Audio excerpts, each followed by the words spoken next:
इसे कहना गिले उन्हीं से होते हैं जो दिल के पास होते हैं। शिकायतें इन्हीं से होती हैं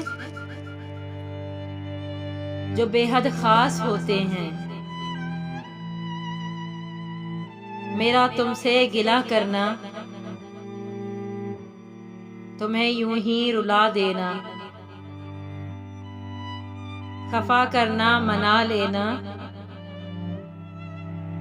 मोहब्बत की अलामत, ये उल्फत की अलामत है। मोहब्बत में कभी हरगिज़ इसे दिल पर नहीं लेना। इसे कहना मोहब्बत की तवक्को उन्हीं से होती है जिनसे आस होती है।